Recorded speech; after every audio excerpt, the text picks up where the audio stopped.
Hello bachcho. Let's see this question. The question says, a simple pendulum is being used to determine the value of gravitational acceleration g at a certain place. The length of the pendulum is 25 centimeter and a stopwatch with 1 second resolution measure the time taken for 40 oscillation to be 50 seconds. The accuracy in g is. Question कह रहा है कि एक simple pendulum है जिसके through हम लोग gravitational acceleration निकालते हैं किसी भी जगह पे। अब जो ग्रेविटेशनल एक्सेलरेशन निकालने के लिए जो सिंपल पेंडुलम है उसका लेंथ है 25 सेंटीमीटर। और उसके बाद कह रहा है कि इस सिंपल पेंडुलम को 40 ऑसिलेशन करने में 50 सेकेंड लगता है और रिजोल्यूशन कितना समय का है? रिजोल्यूशन है 1 सेकेंड का। तो पूछ रहा है एक्यूरेसी इन जी क्या होगा। देखो पहले तो इसका की कॉन्सेप्ट समझते हैं। की कॉन्सेप्ट, इसका की कॉन्सेप्ट क्या है कि पहले इसका टाइम पीरियड निकालते हैं। सिंपल पेंडुलम का क्या होता है? सिंपल पेंडुलम का टाइम पीरियड होता है 2 pi under root of L upon g. पूछ रहा है एक्यूरेसी इन जी, तो जी को एक साइड कर लेते हैं, बाकी और को दूसरे साइड कर लेते हैं। तो दोनों तरफ स्क्वायर किया और जी को उस साइड लेके चले गए, तो ये आ गया g is equal to 4 pi square L upon t square. Question में क्या पूछा? Accuracy in g. तो एक्यूरेसी इन जी क्या होता है? एक्यूरेसी इन जी होता है del g upon g into 100। इसको एक्यूरेसी इन जी कहते हैं।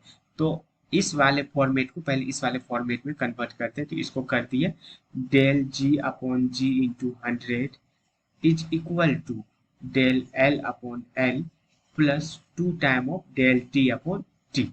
ठीक है, ये कैसे किए? ये जो एल है, एल आगे डेल एल अपॉन एल आ जाता है और यहाँ पे जो 2 है ये 2 आगे आ गया और डेल टी अपॉन टी।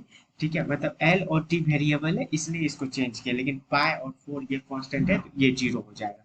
ठीक है, तो जो इस क्वेश्चन का मेन पार्ट है, मतलब जिसके बेसिस पे क्वेश्चन बनेगा, वो है ये फॉर्मूला। ये फॉर्मूला है इस क्वेश्चन का। क्या है? की कॉन्सेप्ट। अब देखते हैं अपने पास दिया हुआ क्या क्या है। तो आप निकालते हैं डेल एल। डेल एल क्या है? Change in length. लेंथ कितना है? 25 सेंटीमीटर।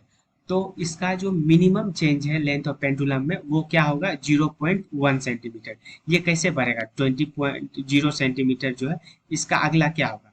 20.1 सेंटीमीटर।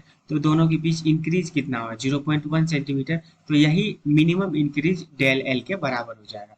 तो यहाँ से डेल एल कितना आ गया? 0.1। और एल का वैल्यू कितना था? 25। ठीक है, एल का वैल्यू 25 था। हाँ, एक चीज यहाँ लिखना भूल गए, दोनों में 100 से मल्टीप्लाई होगा। ठीक है, क्योंकि परसेंटेज निकाल रहे हैं तो दोनों साइड 100 से मल्टीप्लाई होगा, जिससे यहाँ होगा। तो यहाँ पे 100 से मल्टीप्लाई कर दी। अब आते हैं 2 इंटू डेल टी। क्या है? डेल टी यहाँ पे जो ऑसिलेट जहाँ रिजोल्यूशन है इस वॉच का वो हो जाएगा डेल टी। डेल टी क्या हो गया? 1 सेकेंड। तो यहाँ पे लिख दिए इंटू 1 इंटू 100। और टाइम पीरियड कितना निकला था? 50 ओसिलेशन, 40 ओसिलेशन का निकला था 50 सेकेंड। तो यहाँ पे टाइम पीरियड हो जाएगा 50। तो ये देखो, ये 50 ये 2 टाइम्स में कट गया, तो इसको कैलकुलेट करके आ गया 4। अब ये देखो, ये 25 इसको 4 टाइम्स में काटा तो ये आ गया कितना? 0.4। तो दोनों को ऐड किए तो ये आ गया 4.4% के बराबर। तो 4.4% क्या है? 4.4% है ऑप्शन सी। तो एक्यूरेसी इन जी जो आया वो आ गया 4.4%। Hence option number C is the correct answer. Hope you understood it well. Best of